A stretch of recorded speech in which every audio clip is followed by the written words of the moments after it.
poor girl got into the millionaire CEO's car, thinking it was an Uber, and won his heart. Before we begin the story, leave a comment letting us know which city you're watching from. Enjoy the story. Grace Stone was late. Very late. She had just ordered a ride through the app, but as soon as she confirmed it, her phone screen went black. Dead battery. She sighed, shoved the phone into her bag, and tried, unsuccessfully, to shield herself from the rain with an umbrella that looked more like a crumpled piece of origami. Her heart raced as she looked around, searching for a sign of rescue. That's when a black car, identical to the one from the app, stopped right in front of her at a red light. "Thank goodness you're here," she shouted, opening the door with one hand while holding the umbrella with the other. "I'm late. Go, go, go, step on it." Today is the new CEO's presentation at Stonebridge Corporation, and if I show up late, I'll be fired before I even sign the contract. And they say he's super strict, the kind of guy who never cracks a smile. The man behind the wheel slowly turned his head. A perfectly tailored dark suit, a serious face, gray eyes that barely blinked. "Excuse me, but..." "Don't even start with excuse me. I get it. Terrible traffic, red lights, GPS going in circles. But now, just go straight and turn right after the cafe with the French name. By the way, did you know they charge $9 for a croissant? 9. I had one yesterday and I'm still chewing on the guilt." He blinked once, then again. His hand on the steering wheel moved slowly. "Miss, maybe?" "Oh no, I know. You must think I'm crazy, and maybe I am. My alarm didn't go off, my coffee burned my tongue, and on top of that..." She paused dramatically and turned toward him, eyes wide. "I put on mismatched socks. Look at this." She lifted the hem of her pants slightly, revealing one sock with Christmas penguins and the other with Mexican tacos. The man took a deep breath. The light turned green, and he drove off. Grace sighed in relief and leaned back into the seat, finally letting her wet umbrella soak the car's carpet. "Thank you. You're a lifesaver. Or a very quiet Uber driver. Oh, and sorry for not confirming your name. My phone died on the way, but since you stopped right when I needed you, it had to be you. You know, this is fate. Like a romantic comedy, but without the romance. And without the comedy, although I mean..." She laughed to herself. The man at the wheel kept his eyes on the road, but the corners of his lips twitched. Barely noticeable, almost. "Are you always this quiet? The mysterious professional driver type? I like that, seriously. You must hear the craziest passenger stories. If I were you, I'd write a book. Memoirs of a Silent Uber Driver. Guaranteed bestseller." He glanced at her briefly as if questioning his own sanity. Then he turned back to the road. "And this car? Way too fancy. Not sure if anyone has told you, but... wow, smells like new leather and money. I feel rich just sitting here, which is good since I need to balance out that $9 croissant." The man remained silent. "You're a great listener. Has anyone ever told you that?" He didn't answer. She looked out the window, saw the company building approaching, and tried to fix her rain-dampened hair. "Could you drop me off at the side entrance, please? Less chance of anyone seeing the mess I'm in. If I had known working here required this much visual dignity, I would have made a deal with a makeup artist." The car slowed down. He pulled up to the curb with perfect precision. "Thanks a lot, really. I swear I'll give you 5 stars, as soon as I charge my phone."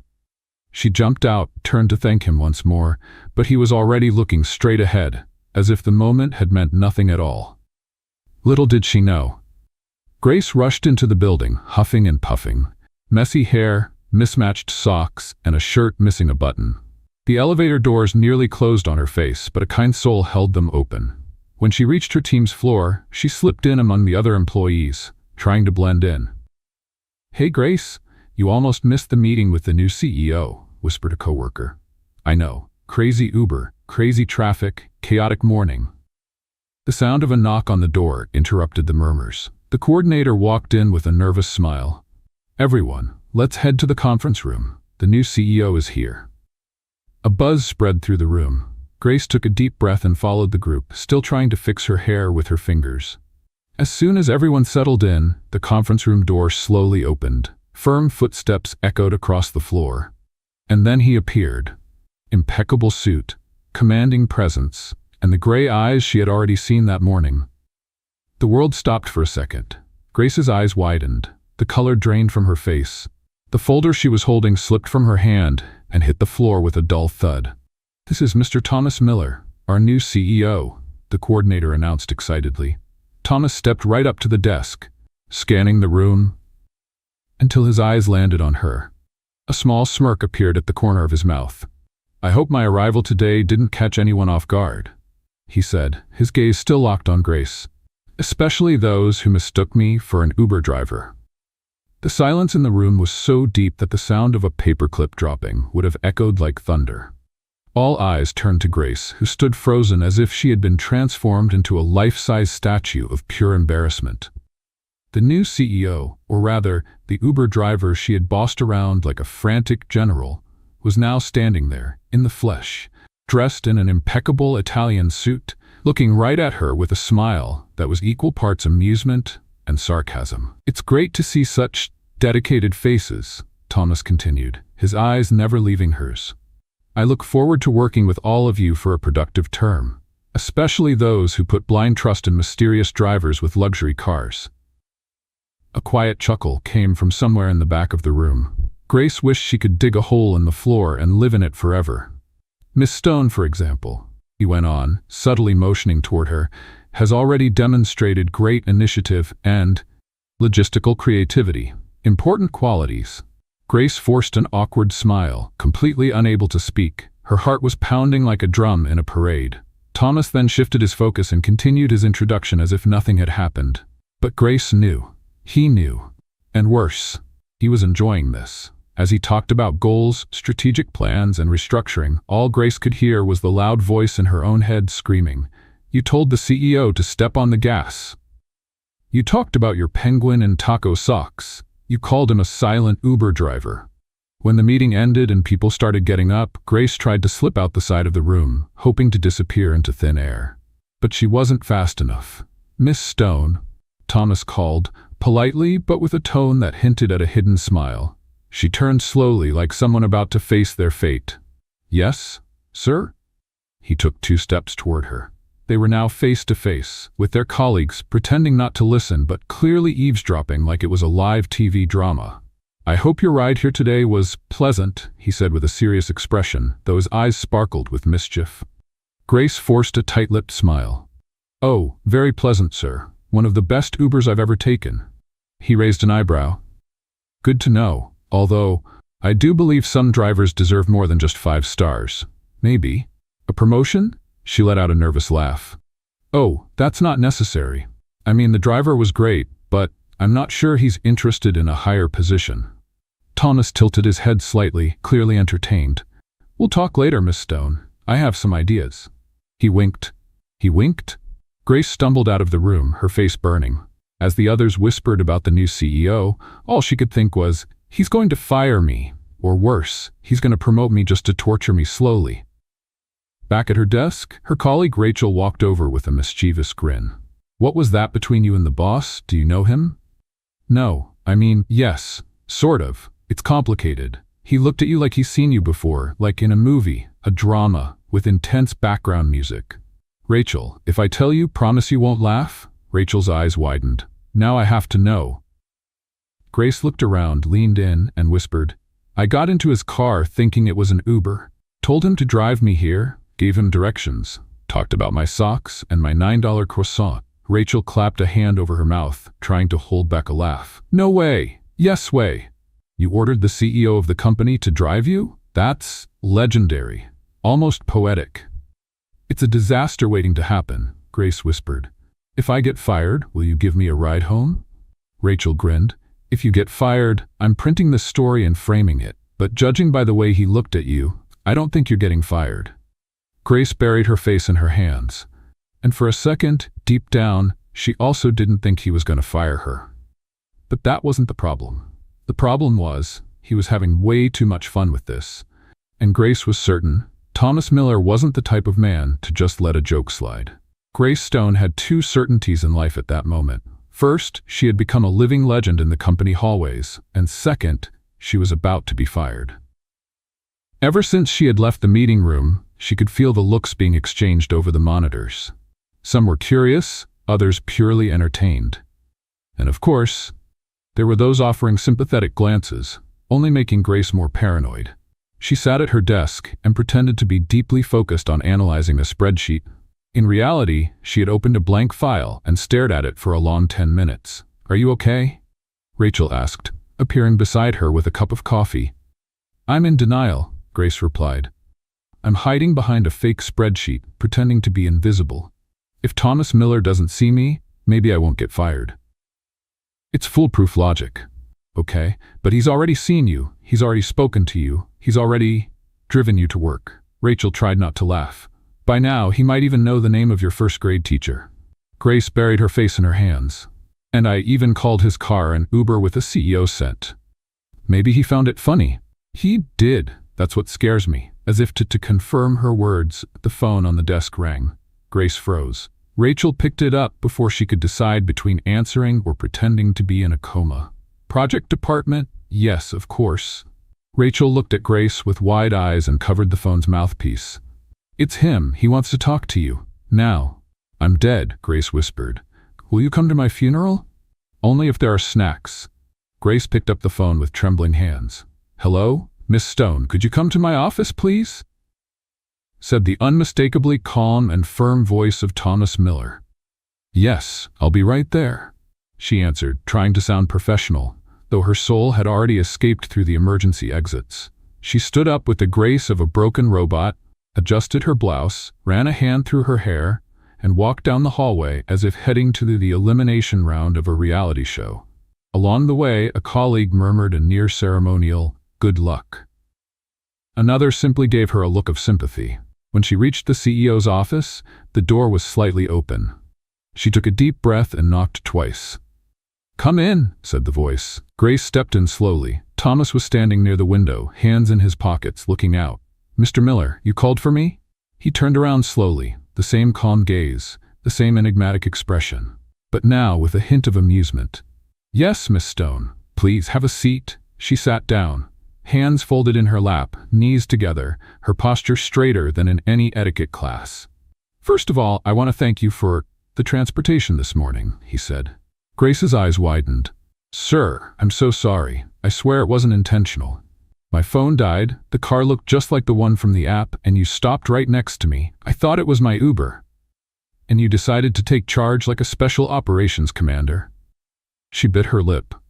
"I was desperate. Third day, rain, spilled coffee, mismatched socks. I wasn't at my best.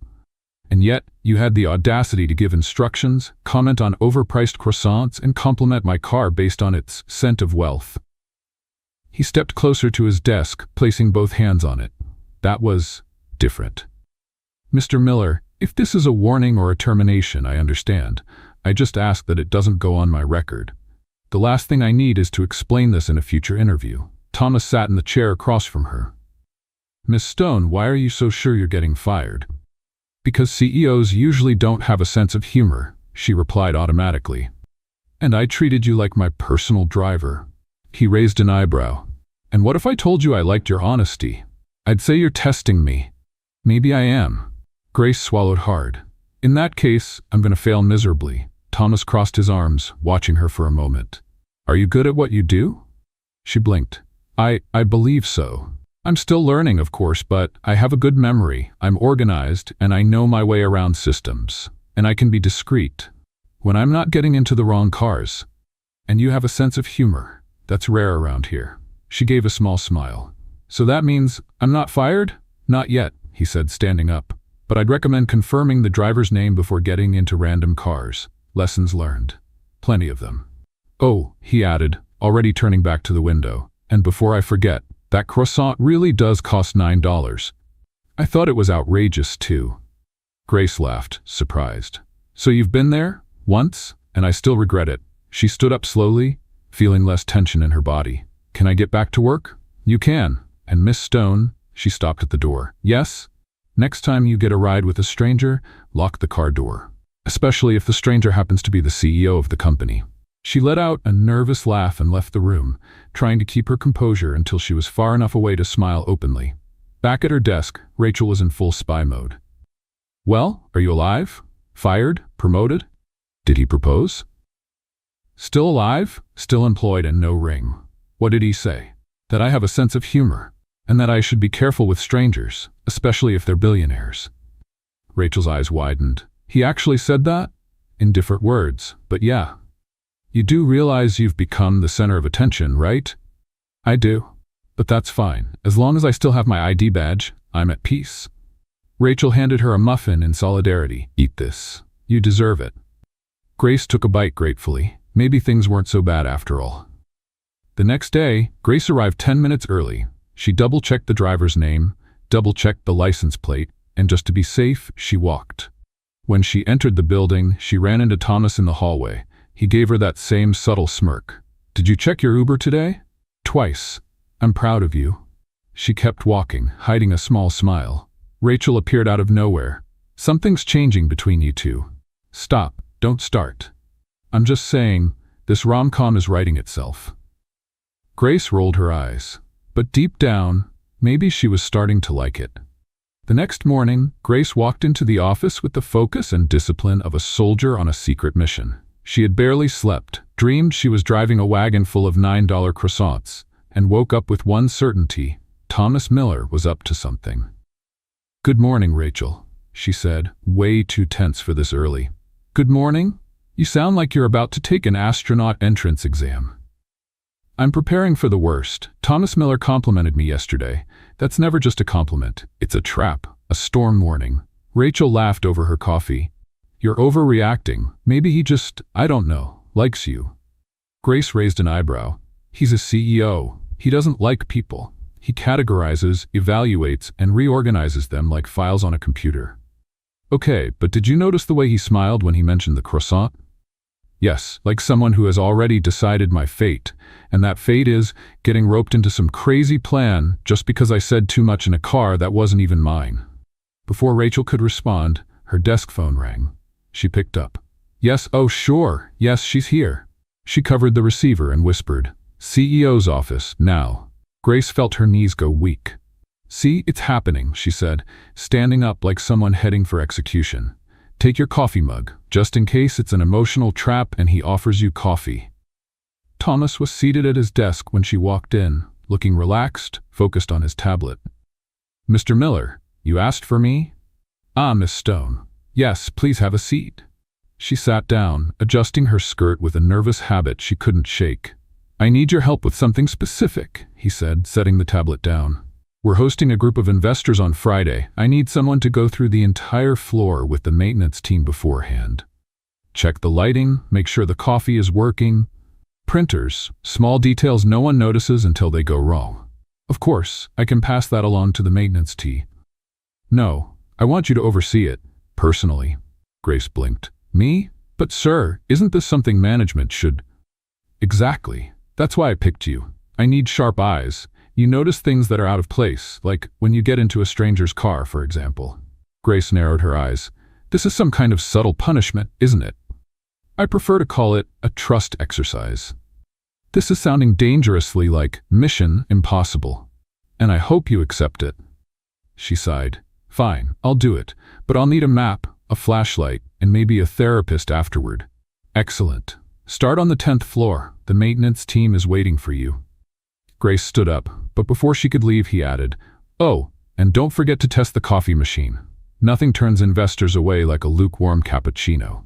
3 hours later, Grace was on the 10th floor, holding a notepad, standing next to 2 maintenance workers, a roll of duct tape, and now sporting a white paint stain on her blouse.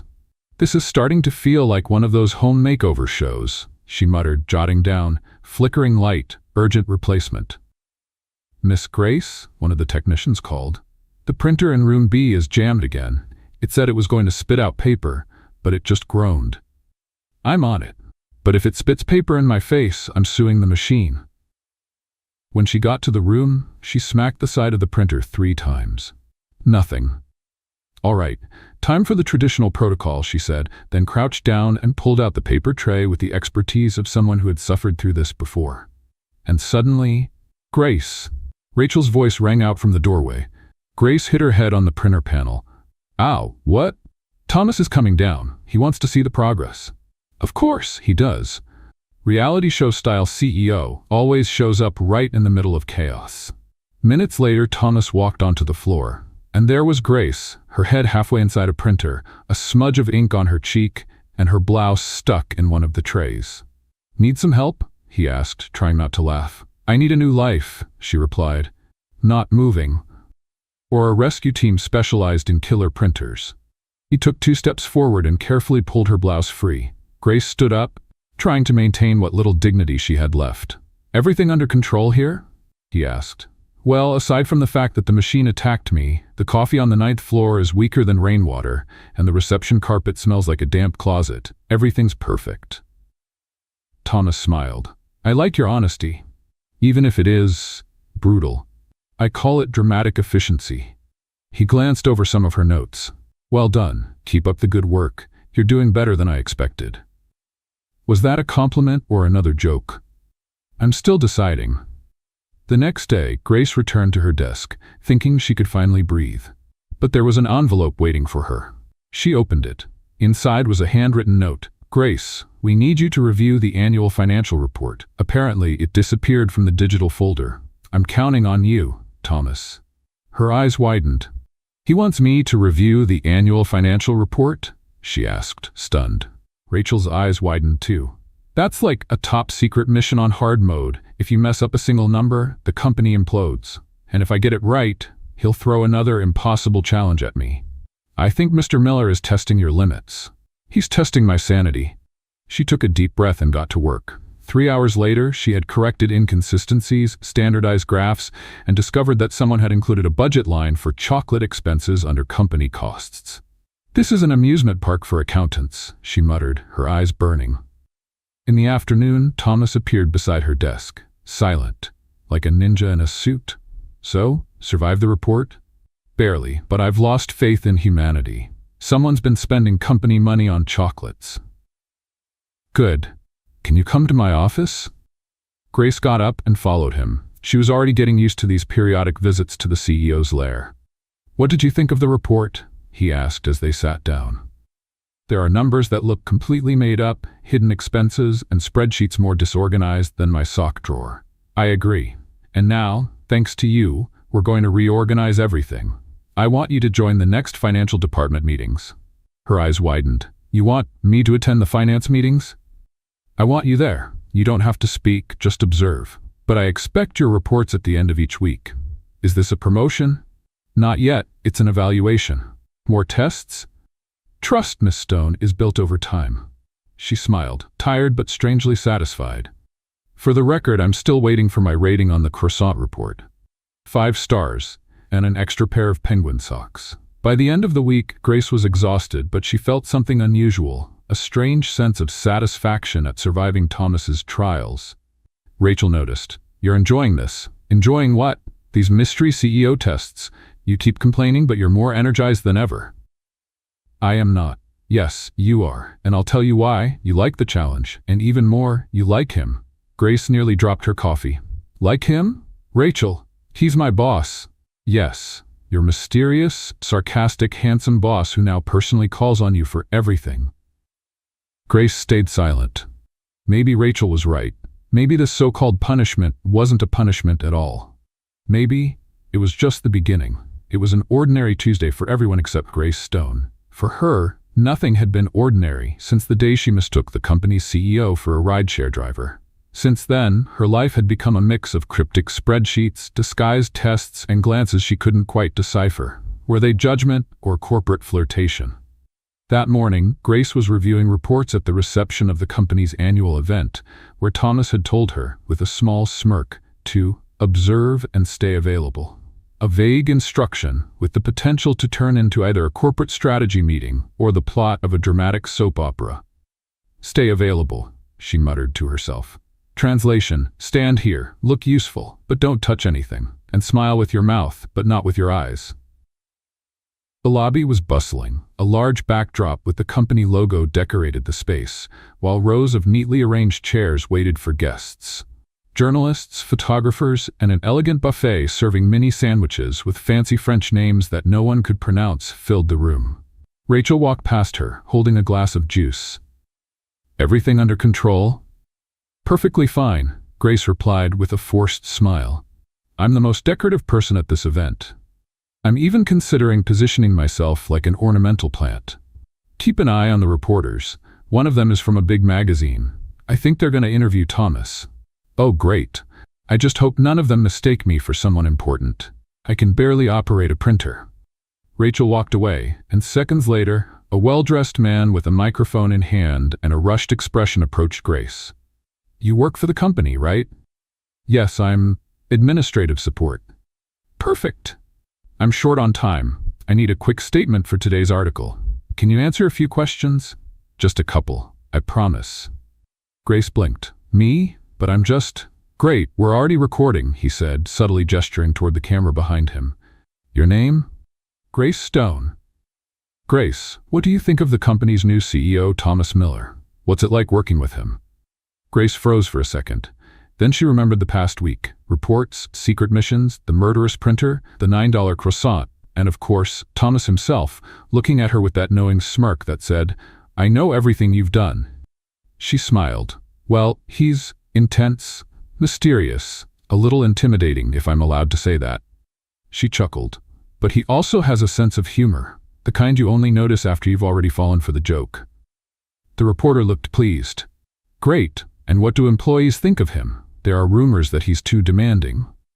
Demanding? Absolutely. He demands more coffee than a cafe and more reports than an audit. But honestly, he makes it work. The company feels different since he arrived. More alive, more fast-paced, more unpredictable. Any memorable moments with him? Grace almost said. That time I got into his car thinking it was an Uber, but she held back. Well, let's just say he's the kind of person who surprises you. When you think you're about to be fired, he gives you a challenge. And when you think you're going to fail, he already expected you to figure it out. Fantastic. This will make a great piece. Thanks. He rushed off before Grace could even process what had just happened. She looked at the still recording camera and murmured, Wait, was that an official interview?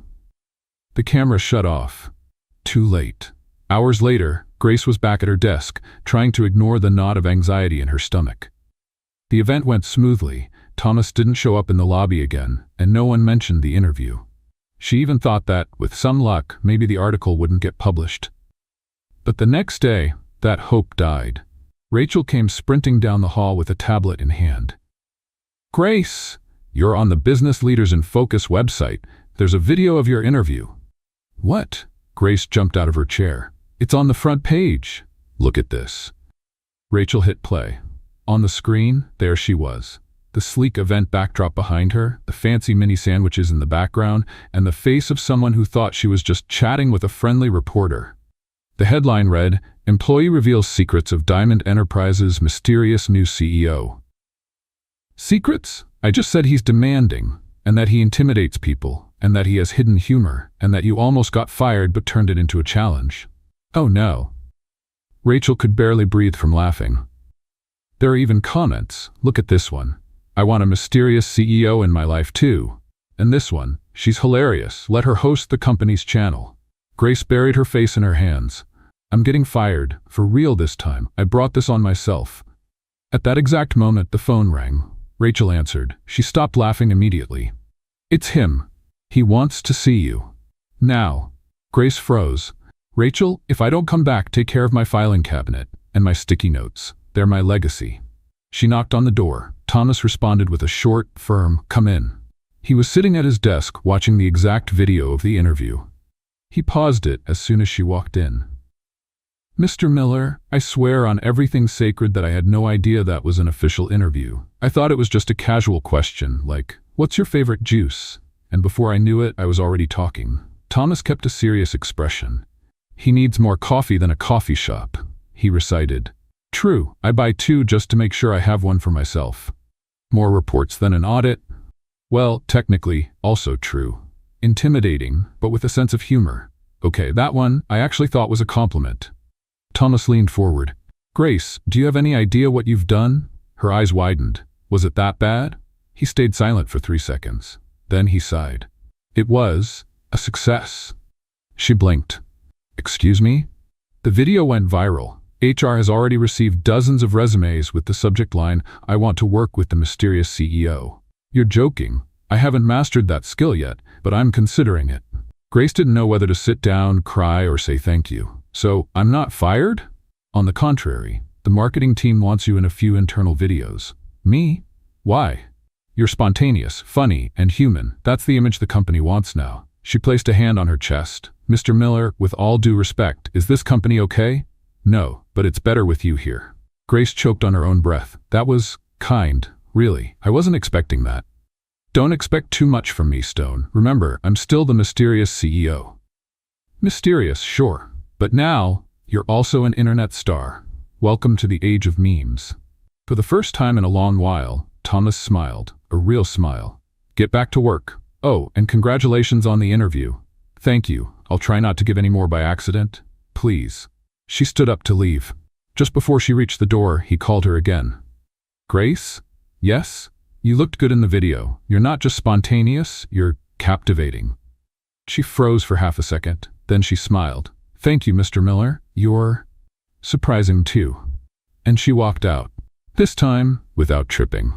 Ever since the viral video, Grace Stone felt like she was wearing an invisible badge that said, "The Interview Girl." It was as if the entire company, previously indifferent to her temporary presence, suddenly knew her name, her face, her voice, and the croissant joke. You're famous, Rachel commented, popping a grape into her mouth while flipping through the company's internal bulletin board, where someone had already pinned a screenshot of the interview with the caption, "More coffee than a coffee shop."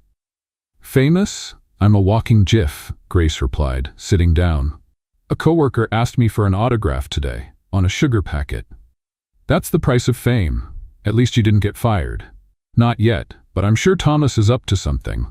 He looked at me this morning like he was about to send an email titled, "Let's talk." Rachel swallowed the grape with difficulty. Well, I heard a rumor that there's an investor dinner tomorrow night. Something important, and the CEO needs someone to accompany him because, let's just say there's a certain investor who's more interested in him than in the company's stocks. Grace blinked. Wait, he's bringing a date as a strategy? Exactly.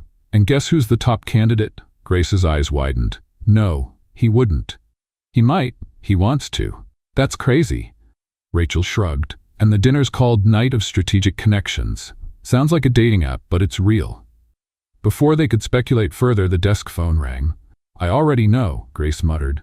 I'll pick up and he'll say, Miss Stone, I have an unexpected invitation for you. Then he'll wink over the phone and hang up. Rachel laughed. Or he'll just send an RSVP link and say, be there. Grace picked up. Projects Department, Grace speaking. Pause. Yes, sir. Of course, I'm on my way. She hung up and turned to Rachel. I hate being right. In Thomas Miller's office, Grace walked in with careful steps. She already expected something unusual. Another test. Another trap disguised as a task. But nothing prepared her for what she heard. Miss Stone, I'd like you to accompany me to a dinner with investors tomorrow night. Grace blinked. Twice. What? I need someone who has at least some knowledge of the company's internal departments, who knows how to behave in public, and he studied her with that analytical look, who can improvise well in awkward situations. Awkward situations like mistaking a CEO for an Uber driver? Exactly. Grace sat down trying to process. Sorry, sir, but why me? Because I trust you. Because the investors have already seen the interview. Because you're spontaneous, approachable, and unpredictable. All things this company needs to seem like right now. And because I need to avoid Miss Delaney asking me to dance again. Delaney? One of the investors. Very powerful. Very persistent. And with terrible taste in music. Grace tried not to laugh. So I'm going there as a distraction? As an ally. She crossed her arms. This is starting to sound like a spy mission. Do I need a disguise? Dark glasses? A fake name? You just need to be well-dressed, arrive on time, and know how to interrupt me when necessary. Interrupt how? When I signal, just make something up. Say you spilled juice on my suit, that you need urgent help, that someone called from the building about an imaginary fire. Be creative. Grace smiled. This could be fun. It could also be a disaster, but I'm counting on you. She stood up.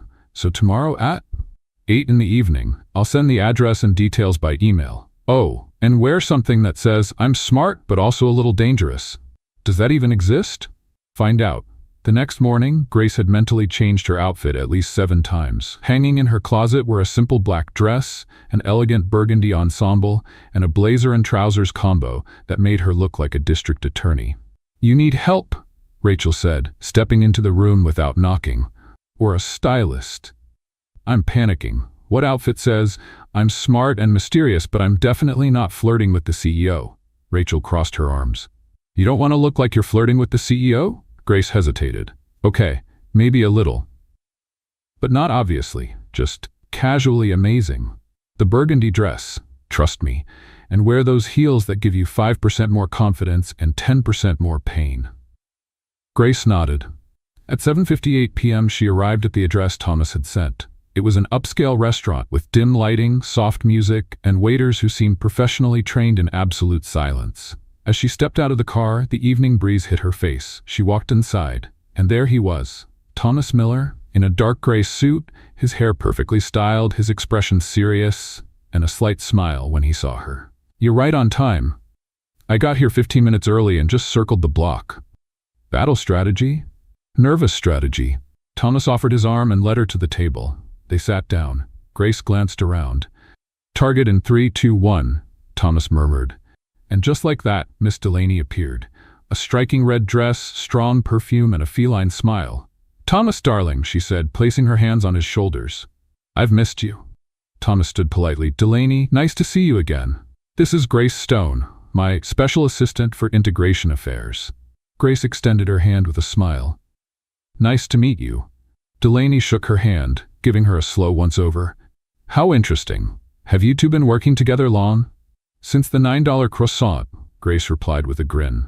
Delaney frowned. Thomas cleared his throat. "Grace is very efficient. She's been a key part of our new approach." "The new approach seems younger," Delaney commented, smoothing her hair. Grace smiled, young, bold, and with themed socks.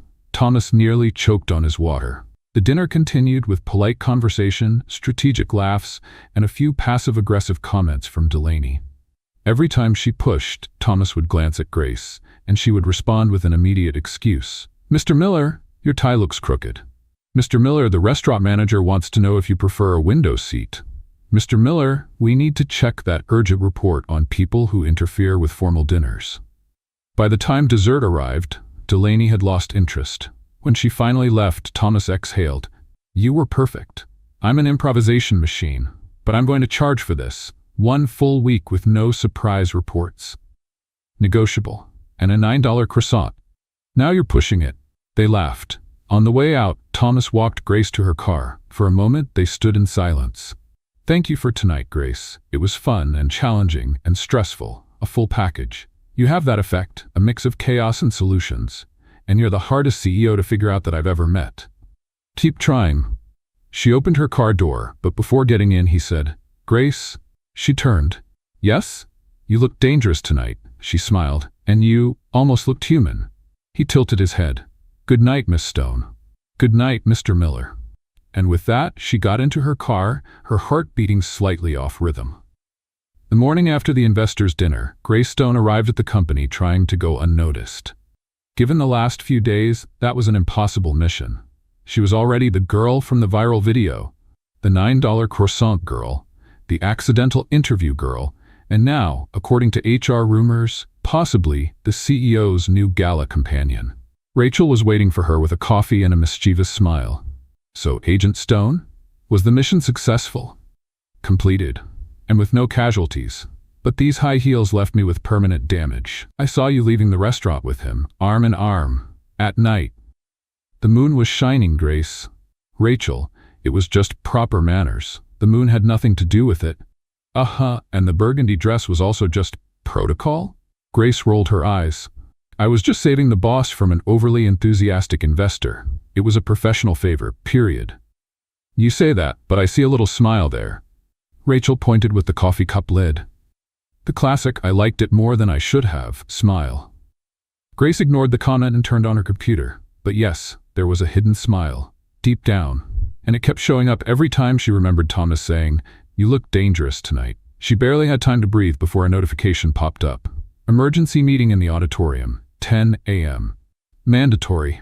And below, in small letters, with the CEO present. "The mystery is back," Rachel said.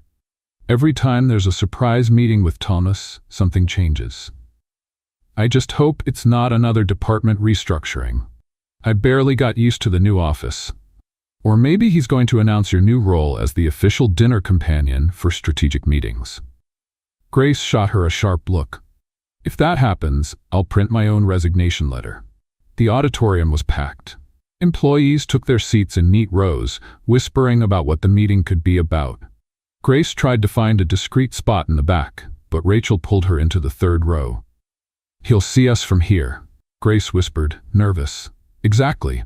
Why are you like this?" "Because it's fun." Minutes later, the lights adjusted and Thomas walked in. Impeccable suit, calm expression, commanding presence. He stepped onto the stage with the usual posture, like someone who knows exactly what they're doing, but something felt different that morning. His gaze was lighter, and when he spotted Grace, he gave a tiny nod. Almost imperceptible. She froze for a moment, then pretended to scratch her head to hide the blush on her cheeks. Thomas started talking about the company's new phase. He presented charts, goals, process improvements, and, much to everyone's surprise, a new internal communication campaign. Real people, real results. Then he projected onto the big screen Grace's interview video. Oh no, she sank into her chair. "I'm going straight to limbo after this." The video played in full. To her surprise, the audience laughed at the right moments. They clapped at the end, and several coworkers glanced at her with admiration. "This is surreal," she whispered. Thomas returned to the microphone. "This video represents the direction we want to take. To show who we are, with humor, authenticity, and courage. And for that, I'd like to personally thank Miss Grace Stone, who, without knowing it, set the perfect tone for what we're building." The audience applauded. Grace wanted to turn into mist and disappear. "Please, Grace, come up here," he added. "No, no, no," she whispered, but Rachel was already pushing her into the aisle. She walked up to the stage with shaky legs. Thomas extended his hand, and she shook it with a nervous smile. "Would you like to say a few words?" he asked, handing her the microphone. Grace took it as if it were a hot potato. "Hi, I really just wanted to get an Uber and make it to work without getting fired. I didn't expect to end up in a video, much less on a giant screen, much less here." The audience laughed. But if there's one thing I've learned, it's that sometimes you get into the wrong car and end up on the right path. More applause. Even Thomas looked a little surprised at her words. She quickly handed back the microphone and stepped off the stage before she could mess up. But the universe, as always, had other plans. As she stepped down, she tripped on her heel. She didn't fall completely, but it was enough to let out a little yelp, lose her balance, and grab onto the first thing within reach, a decorative plant stand which toppled over with her. The pot hit the ground and shattered. The room fell silent. Still on her knees, surrounded by pieces of ceramic, Grace looked up at the audience with an awkward smile. It was a fake plant, okay? An explosion of laughter. Thomas immediately stepped forward and helped her up. He was laughing. "You have a unique talent for making an impact. Hire me as an event entertainer. I knock over plants wherever I go. Are you okay?" "Only my ego is hurt, but it's been through worse." Back at her desk, her coworkers welcomed her like a celebrity. A clumsy one, but still a celebrity. "You are officially a legend in this department," Rachel said. "I want my symbolic wheelchair, or a trophy shaped like a cactus." That afternoon, Grace thought everything would go back to normal, until she got an email with the subject, "Internal dinner, special guests." And the message, "Grace, your presence is expected at the informal appreciation dinner for event participants. Today, 7 p.m., main conference room. TM. She checked the time. 2 hours until dinner. 2 hours to come up with an excuse not to go. But none of them seemed good enough. At 7 p.m., Grace was there. She didn't know what to expect, but as soon as she stepped into the main conference room, she realized this wasn't a typical dinner. The lights were dimmed. A table was set for 4. Thomas was already seated with 2 directors. When he saw her, he stood up and pulled out a chair. "I thought you wouldn't come." "I thought about skipping, but then I figured this might be some kind of secret test. Maybe. Or maybe it's just a dinner. Not everything has to be a mystery, Grace." She sat down. The dinner was simple, light conversation, words of appreciation, and a few jokes about her accident with the plant. When the others left, Thomas stayed, and so did she. "It's been a long day," she said. "You handled it with grace, even when you were on the floor. I'm thinking of launching a course, how to humiliate yourself in public and still get applauded. I bet it would sell well." A comfortable silence settled between them. "Grace," he said, his voice softer, "you've been a constant surprise since you accidentally got into my car. And you've been a constant challenge since you decided not to kick me out. I never planned on firing you." "Really? Actually, my first thought was, who is this crazy woman and why is she telling me to turn left?" Grace laughed. "Fair enough. But then, you made me laugh, and that doesn't happen often, almost never." She bit her lip, trying to hide a smile. "Have you always been like this?" "Like what?" "Mysterious, observant, silently sarcastic." "Maybe, but lately I feel different." "Because of me?" He met her eyes. "A little, yes." Grace didn't know what to say. He continued, "We don't know where this is going, but I like the idea of finding out." She smiled, feeling her heart race. "As long as it's not in a black car stuck at a red light." He chuckled. "I promise, next time, I'll let you drive." "Terrible idea. Best one so far." They sat there for a while longer, unhurried. And for the first time in weeks, Grace didn't feel lost. That morning, Grace Stone knew something was off the moment she walked into the office. There was a strange, almost solemn silence in the air. The kind that comes before something important or disastrous. As she passed the reception desk, she saw two security guards whispering. In the elevator, one employee murmured to another, "He's different today." Different how? Less cold, more lethal. On the team's floor, Rachel was already waiting for Grace, eyes wide. "You won't believe this," she said in a hushed tone. "Thomas is sick." "Sick?" Grace blinked. "Like, red nose and a blanket over his shoulders?" "I don't know, but he walked in with a tissue, refused coffee, and he's silent. More silent than usual, and he didn't even respond to the CFO's good morning." She froze mid-hallway. Grace's eyes widened. "Wait, he has a cold?" "Obviously. But you know how he is. He won't admit it. He'll deny it until the end. He'll probably say it's mild atmospheric congestion or a corporate respiratory adjustment." Grace sat down, trying to process the idea of Thomas Miller being human. "That explains last night's email," she muttered. "What email?" He sent one with the subject "Meeting plan changed," but all it said was "Meeting cancelled, new files attached. No good morning, no best regards. I thought it was a glitch, but now I get it. Real virus." Rachel laughed. "So what are you going to do?" "Nothing. He's an adult. He's a CEO. He has an empire. He can handle his own virus." But deep down, Grace knew she couldn't just ignore it. At noon, after finishing a report, she grabbed her bag, went down to the cafe in the lobby, and returned with a bag full of items. Ginger tea with lemon and honey, 2 chamomile tea bags, a bowl of chicken soup with vegetables, and a vitamin C bar that promises to restore your soul in 24 hours. Rachel watched, amused. "You said you wouldn't do anything, and now you look like the office wellness aunt." "I'm not taking care of you. I'm delivering. It's different." Grace knocked on Thomas's office door. No response. She knocked again. "Mr. Miller, it's Grace." "Come in," said a voice, hoarse. She slowly opened the door. Thomas was sitting at his desk, surrounded by a heavy silence, a crumpled tissue in his hand, his eyes slightly red. His jacket was draped over the chair, and his tie was a little loose. It was official. The CEO had been defeated by a virus. "Wow," she said before she could stop herself. "You look almost human." "I'm fine," he replied, his voice nasal. "Just a slight thermal imbalance." "You have a fever." "I have focus and strategic congestion." She laughed. "Yep, definitely a fever. Here." She placed the items on his desk. Emergency plan for a CEO in distress. Thomas looked at the bag as if she had brought him an exotic animal. "What is this?" "Basic care. You're going to drink this tea now, eat this soup later, and stop pretending you're ready to take over the stock market. Your voice sounds like a duck with sinusitis." He raised an eyebrow, but couldn't hide his laughter, which quickly turned into a dry cough. Grace pulled up a chair and sat across from him. "Why are you even here? Everyone at your level just emails from home when they sneeze." "Because I don't take days off." "Because you're a robot." "Because the robot has deadlines." "And now the robot has a virus." Was that a pun? It was. And it was great. Thomas took a deep breath and looked at the tea. You didn't have to do this. I know. But you would have done it for me, probably, in your own weird way, swapping coffee for tea and spreadsheets for soup. He picked up the cup, took a sip, and grimaced. This is terrible. That means it's working. Silence.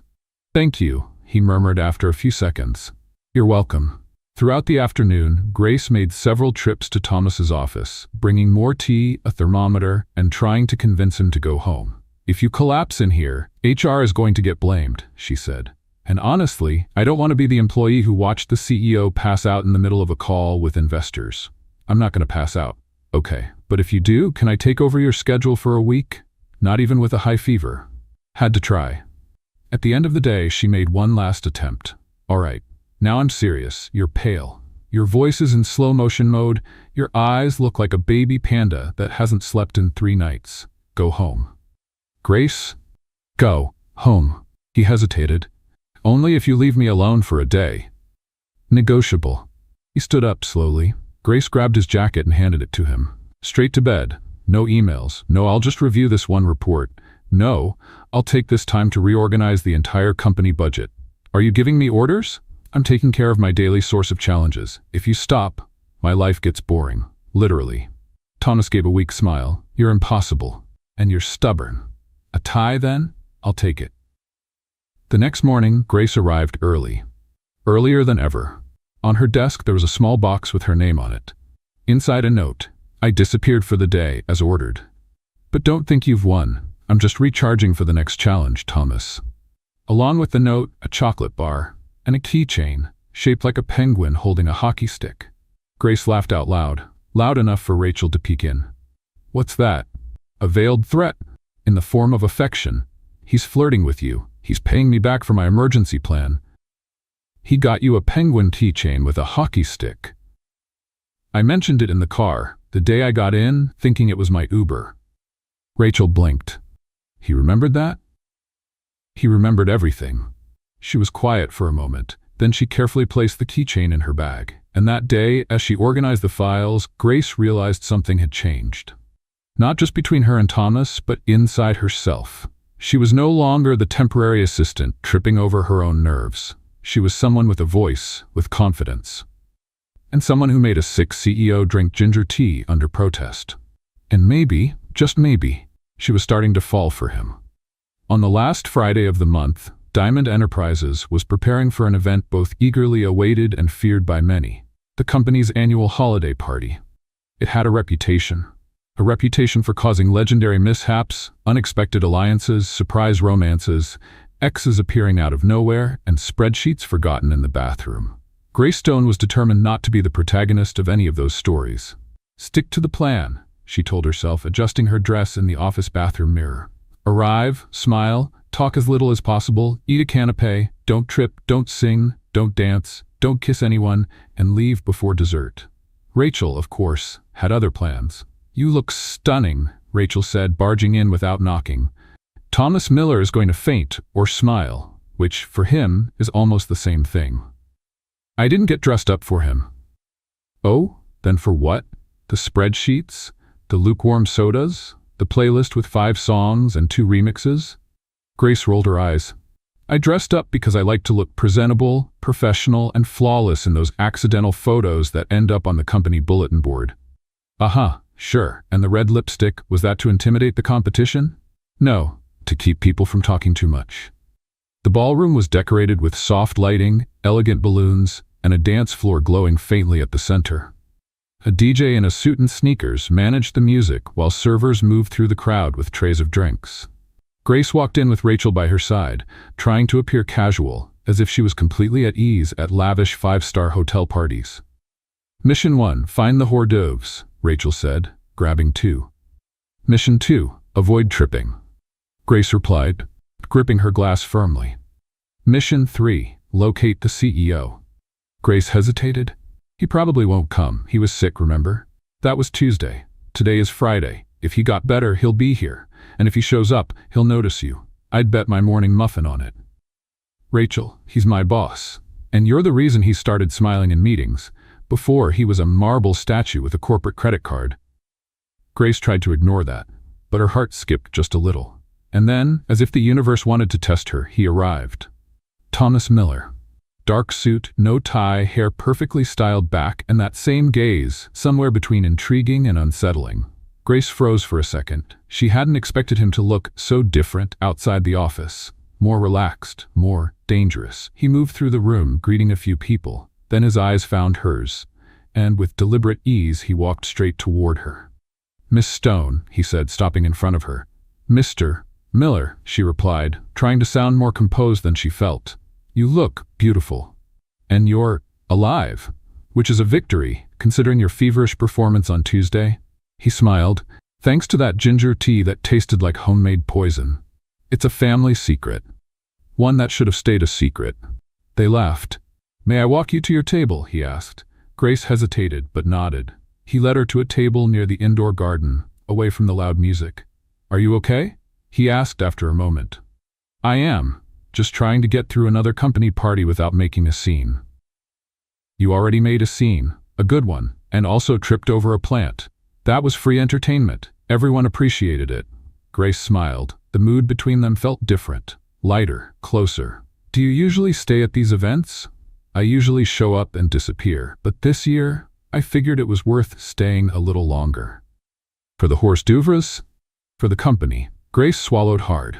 She was about to respond when a voice interrupted, one she'd recognize anywhere. "Grace?" She turned slowly, already knowing this moment would throw the night off balance. It was him, Nate, the ex. "What are you doing here?" Grace asked, surprised. "I was invited. I work with one of the investors. But, wow, you look incredible." Thomas remained silent, watching. "Hi, Nate," she replied, forcing a smile. "This is unexpected. Last time I saw you, you were freaking out over interviews. And now, viral videos, gala parties. Who would have thought?" "Life changes. And your taste in mysterious men hasn't changed, I see." Thomas stood up slowly. "Good evening," he said, extending a firm handshake. "Thomas Miller." Nate looked visibly uncomfortable. "Oh, you're the CEO of the company where Grace works. And right now, I'm offering her company, something you apparently didn't do very well." Grace held her breath. Nate coughed. "Well, it was nice seeing you, Grace." "You too," she replied. Nate walked away. Thomas sat back down, his expression still serious. "I'm sorry about that," Grace said. "You don't have to be. Actually, now I understand a few things." "It doesn't matter." "I know." Grace looked at him for a second, longer than she should have. "Why did you stay?" "Because," Thomas sighed, "because tonight, I wanted to be wherever you were." Grace bit her lip. Her heart pounded a little harder. "Thomas." "Grace," he interrupted, leaning slightly forward. "You've thrown me off balance, taken me out of control, out of my logic. And now you're pulling me out of my comfort zone. That's good, and terrifying." She started, but Rachel cut in, breathless. "They're calling everyone to the dance floor. Prize drawings, the director's speech, and the partner dance. It's tradition." Grace looked at Thomas. "I don't dance very well, and I don't usually dance." He stood up, offering his hand. "But maybe today is an exception." She took his hand, and together they walked to the dance floor. The entire ballroom seemed to disappear. The lights softened, the music slowed. They started dancing, a bit hesitant at first, but soon they found the rhythm. "You know what's going to happen tomorrow, right?" she whispered. "Gossip, comments, edited photos on the HR board." "Exactly. And you know what else will happen?" "What?" "I'm going to ask you out. But not as the CEO. As Thomas." Grace smiled. "And I might say yes, but not as an employee, as Grace." The music played on, and they danced. In silence. With a kind of connection that can't be explained, only felt. In the days following the party, something changed. Grace could feel it, even though no one said anything out loud. It was as if a cold breeze had passed through the halls of Diamond Enterprises, leaving a certain emptiness in the air. Thomas Miller was distant. He still attended meetings, still answered emails with surgical precision, still walked with his usual impeccable posture. But there was an added silence, a subtle absence in his gaze. And with Grace in particular, that silence was deafening. He hadn't mentioned what happened on the dance floor, or the invitation he made, or the unspoken promise that had lingered between them. "He's avoiding me," Grace murmured to Rachel 2 days after the party. "Avoiding you? How?" He doesn't call me to talk. He doesn't stop by my desk anymore. And today, when we passed each other in the elevator, he said good morning, like I was the night janitor. Maybe he's in denial, confused, or maybe he regrets it. Rachel frowned. That doesn't sound like him. Thomas isn't the type to throw something out there and then run from it. He wasn't. Now he feels like someone else. A reprogrammed robot. On her computer screen, his name appeared in a formal email. Review attachments as agreed. Submit by Friday, TM. Nothing more. No jokes, no hidden messages, no virtual smiles. Grace replied with the same formality, feeling every keystroke like she was typing a goodbye she wasn't ready to accept. On the third day, she decided to confront him. She knocked on his office door. Twice. Come in, came his usual voice, just quieter. She stepped in, holding a folder. He was seated, navy blue suit, eyes fixed on his laptop screen. He didn't even stand up. I brought the project department's report. I finished ahead of schedule, as you requested. Great, you can leave it on the desk. Grace hesitated but placed the folder down. Thomas, she said, deliberately breaking the formality. He looked up, but only for a second. Mr. Miller, he corrected, emotionless. That hurt more than any cold email. What's going on? She asked. Was the company party some kind of mass delusion? Did the dance not happen? Did you not ask me out? It was a moment outside protocol, he replied, his voice calm. And maybe I crossed lines I shouldn't have. Are you saying you regret it? Silence. Grace took a deep breath. I see. She took a step back but paused at the door. You know the problem with moments outside protocol, Thomas? They stay with you. And when you pretend they never happened, the other person is left trying to erase something that's already part of their memory. He said nothing, and Grace walked out. That night, at home, she thought about everything. The dance, his words, the connection, and as much as it hurt, she knew she had to stop waiting. He was the CEO, she was temporary, and now it was as if everything had reset to square one. Or worse. The next morning, when she arrived at work, there was an envelope on her desk. She recognized the handwriting instantly. Inside, just one sheet of paper. Grace, if I seem distant, it's because I'm trying to protect what's left of my rationality. You threw me off balance, made me laugh on hard days, reminded me that real people exist. But I'm the kind of person who ruins what he touches. And you deserve everything that's light, everything I still don't know how to be, TM. Grace held the letter for a few seconds. Then she carefully put it away and got to work. But now something in her had changed too. The days that followed were quiet. Grace did her job with almost robotic efficiency. She answered emails with flawless punctuation and met deadlines with surgical precision. But inside, everything was a mess. Thomas's letter remained folded inside her bag, like a wound that hadn't yet turned into a scar. She didn't tell Rachel. She didn't cry in the bathroom. She didn't disappear. But she also couldn't laugh the way she used to. Deep down, she knew the distance wasn't out of cruelty. It was fear. He was trying to protect something, or someone. But even so, it hurt.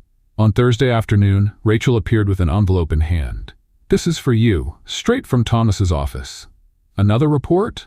Grace asked, unenthusiastically. No, it's an invitation. She took the envelope. It was black, elegant, with the company logo in gold. Inside, a card, end-of-cycle dinner, honoring outstanding employees. Date, Friday, 8 p.m. Location, La Terrace Restaurant. Guest of honor, Grace Stone. She read it twice, then looked at Rachel. This doesn't make sense. I'm temporary. You became a legend, and Thomas knows it. He's barely spoken to me all week. And yet he sent this invitation. Grace sighed.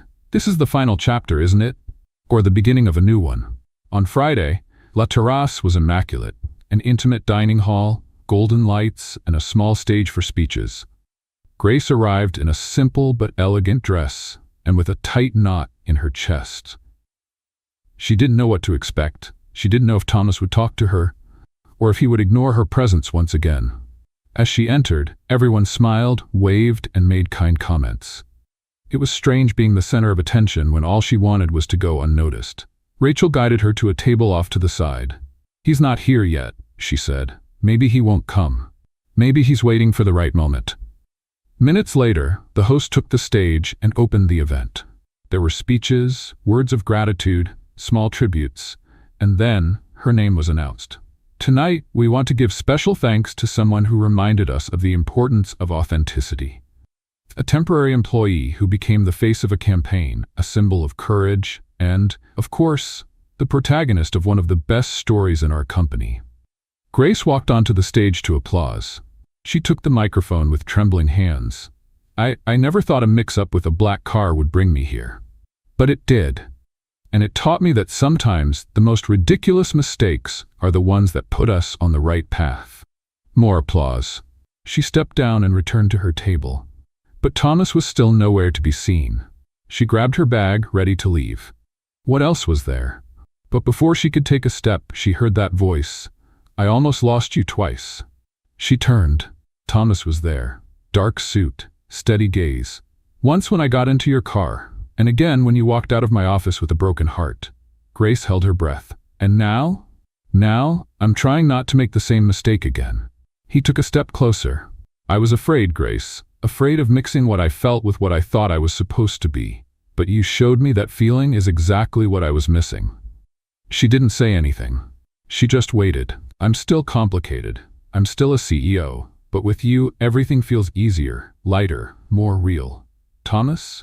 Not as your boss, not as some corporate mission, but as a man. Would you give me the chance to just be that? She smiled. As long as we take separate cars next time. He laughed. Then he reached out his hand. She took it.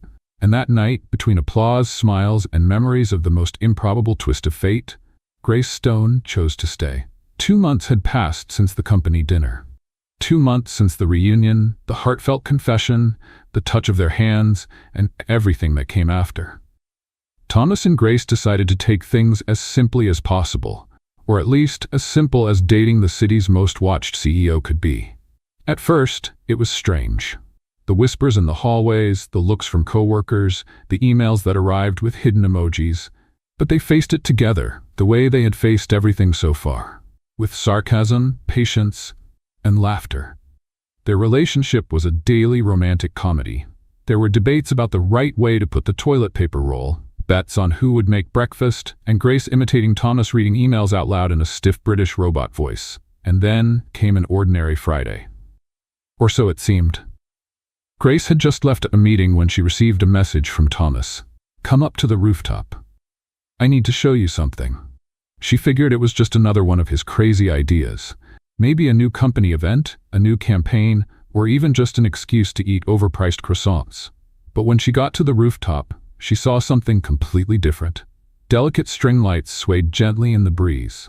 A table sat at the center, holding 2 glasses, scattered flower petals, and soft music playing in the background. Thomas was there, waiting, dressed in a gray suit with a calm expression. What is this? She asked, suspicious, her heart already racing. A break from routine, a moment outside the usual script. She stepped closer, curious, trying to figure out where this was going. Thomas took her hands. Grace, I got into a black car that day thinking it would be just another ordinary ride. But then you got in too, and turned my world upside down. She laughed. You turned my world upside down too, remember? I remember everything, from your penguin sock with a hockey stick to the way you made me laugh when no one else could. He knelt down. Grace froze. Thomas? He pulled a small box from his pocket. I'm complicated, unpredictable, sometimes a little hard to deal with, but with you, everything makes sense. You're my balance, my good kind of chaos, my favorite unexpected twist. He opened the box, a simple, elegant ring with a small stone that seemed made just for her. Grace Stone, will you spend the rest of your life laughing at my spreadsheets, getting into the wrong cars, and making the impossible feel like routine? Will you marry me? She covered her mouth, overwhelmed. Yes, yes, Thomas, 1,000 times yes. He slipped the ring onto her finger, and she pulled him into a hug, laughing, crying, and trembling all at once. You are truly impossible, she said through tears. And now, I'm officially your impossible, he replied, kissing her forehead. The wedding took place just weeks later, on the same rooftop where he had proposed. No grand ballrooms, no red carpets, just something intimate, joyful, and completely them. The invitations read, if you laugh, you're in the right spirit. If you trip, you're welcome to stay. And if you get into the wrong car, you've understood the theme. Rachel was the most emotional maid of honor in history. She cried before the ceremony even started. Thomas wore a light blue suit with a pocket square discreetly embroidered with a tiny penguin and a hockey stick. A quiet tribute to that first day. Grace appeared in a light, flowing dress with pearl buttons and a smile so genuine it outshined any decoration. When she walked down the aisle, Thomas could barely breathe. "You look incredible," he said, voice thick with emotion. "And you look nervous. Are you going to faint? Maybe?" The ceremony was filled with heartfelt, humorous vows. "I promise to listen when you say you're right," Thomas said, "and I promise to pretend to be surprised when you finally admit it," she replied.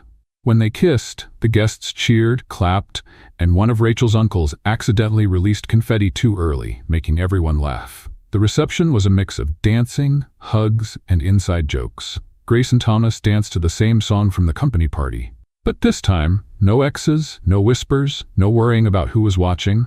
Just them. Complete. Imperfect. Real. At the end of the night, as guests said their goodbyes and the music faded, Thomas took Grace's hand and led her to a quiet spot under the rooftop lights. "To think it all started with you yelling, 'Go, go, go, speed up,' and you saying, 'Sorry, but—'" They laughed. "If I had told you I wasn't the Uber that day, we would have missed all of this." He kissed her, slowly, certainly. And that night, with the distant hum of the city, the flickering rooftop lights, and the memories of the journey that had brought them here, they knew. They had found in each other something they never even realized they needed. What did you think of Thomas and Grace's story? Share your thoughts in the comments. On a scale from 0 to 10, how would you rate this story? Subscribe to the channel and turn on notifications to follow all our stories, and don't forget to check out more emotional stories by clicking here on the end screen.